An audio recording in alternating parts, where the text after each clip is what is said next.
Hey everybody.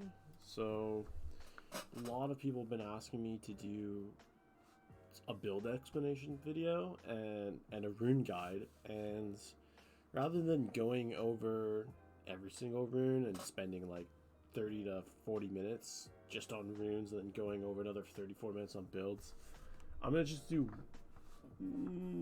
the main setups, I guess you could say. This is the setups that I'm going right now, and I guess I'll just explain my builds every time I get a new build. So as you can see, currently sitting 1052 LP, so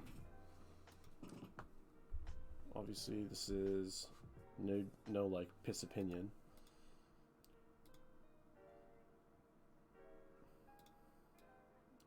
Okay, so first things first, you guys have to understand what the meta is right now. The most important runes are not actually your keystone on Zed. It's Futures Market and Sudden Impact.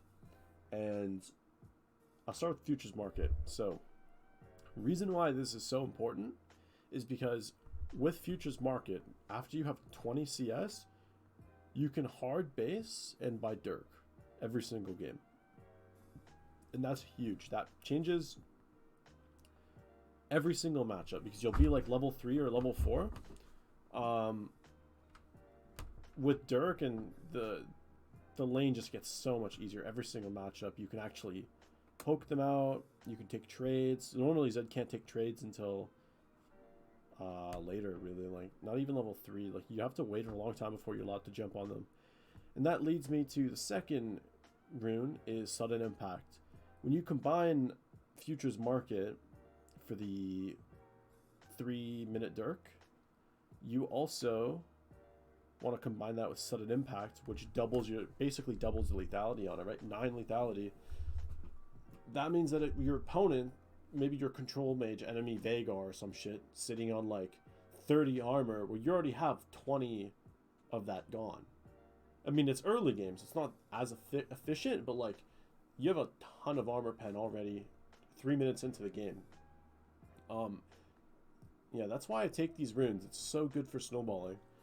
And yeah, so you have two pages, because there's only, you either go inspiration primary, domination secondary, or you swap it around. So there's only 2 rune pages right now that I go on Zed. Here's the first one. So first strike, free boots, obviously this, and then cosmic insight. This never changes. I mean, these are just the best of the slots, so always take these. And in terms of domination, obviously Sudden Impact. And you have a choice between Treasure Hunter or Eyeball. Treasure Hunter is 550 gold if you've participated in a kill on all 5 of your enemies, right? Where Eyeball, you need to get 10 kills to get all the stacks, but at max stacks, it's 18 AD. I think that's roughly 680 gold or 650 gold. I don't remember. But slightly more gold than Treasure Hunter in terms of, like if you compare the gold value of these 2 runes. However, Eyeball, you keep the damage late game. And that's kind of big, because First Strike does fall off a bit compared to Electrocute. So I prefer Eyeball because it gets the job done, kind of like Treasure Hunter, but scales a bit better. Yeah, so that's this page. I mean, take MR or armor depending on your matchup. If your matchup is really good, take HP. If you're jungle, just go armor and attack speed. And that is the first one. Second page, so this is the standard rune page, right? Standard setup. Second setup, this is more for like Syndra matchup, LB matchup, matchups that like you need early game power to play into. So you go Electrocute instead, you go Sudden Impact Eyeball, Treasure Hunter, obviously Inspiration for Futures Market, and Boots.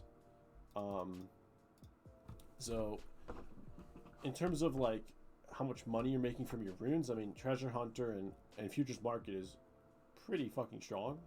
I mean, early on, Snowball is pretty hard. Free boots as well. You're still getting a lot of money from and snowball potential from your runes, but you're also getting that early game electrocute power.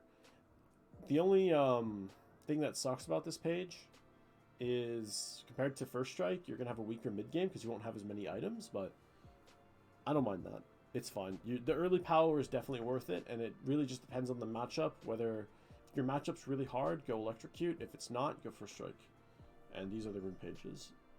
So now I will hop into game and show off the builds.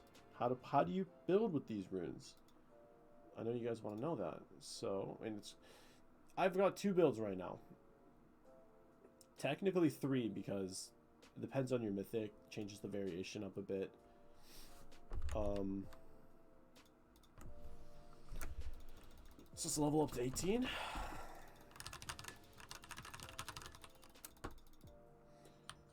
Turn these off. So build number 1, we'll just go over caster, the first 2 caster builds, I guess. So Eclipse is your, so I mean, if you go Eclipse, you're gonna lose, you're lacking CDR, right? So you're gonna go Eclipse, CDR boots, Grudge second. Now I'll get to that later, but I'll explain that. Then you go Ghostblade, Axiom Arc. Then you go either Serpent's Fang or Collector, depending on what's more important. If they have a lot of shields, go this. If they don't, go this. And then Black Cleaver or Hydra, because you went to Eclipse, so that means if you sell your CDR boots, you have to replace it with something that's equal CDR or more, and these are your best options. I guess you could say Umbral Glaive is also an option, but I think that if you're buying Umbral Glaive in the late game, you're making a mistake. So, example of build path, Eclipse into CDR boots, Grudge second. I'll quickly explain Grudge second. Here, let's give this target on me 100 armor. And we'll just quickly compare damage. So, 620, 662. I'll let the numbers talk.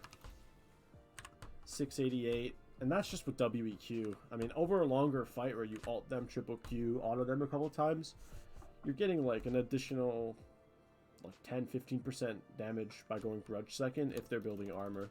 And even if they're not building armor, the slow is extremely valuable, and it also future-proofs your build, because after Grudge second, you don't have to worry about armor anymore. And the difference between Grudge and Ghostblade becomes even greater in terms of like Grudge favored against the champion that's like early like a bruiser with early tabbies and like chain vest, or like a tank with sunfire and tabbies. It just becomes so good almost every game now. I've realized that Grudge second is infinitely better than Ghostblade. Then you go Ghostblade, then you go Axiom Arc. You want to build your lethality in your CDR because you want well, just to compensate for your mythic. So this is putting you at 80 haste, 40 flat pen, 38% pen. I mean, your damage is really high at this point. I know a lot of people will say, oh, where's Edge of Night? But you don't need Edge of Night. I find that once you have high haste levels, like 80 plus, 60, even 70 plus, you can play every fight by just throwing WQ out and poking. That's enough value for your team, and you just wait for your opportunity. I mean, your cooldowns are low as hell, right? Like, you can still like capitalize even when your W's on cooldown, because you can reset it and get it up. A lot of the time that's what I do, and this also forces you, without Edge of Night, I find that I get baited a lot by the item to fight, even when I'm not supposed to, because I think that the shield's gonna save me. Most of the time against a good player, the shield does nothing, and it's just a trap. So I'd rather just have the CDR, which gives me more opportunities because I have more W's up to play the game. And I only ult when I know it's safe.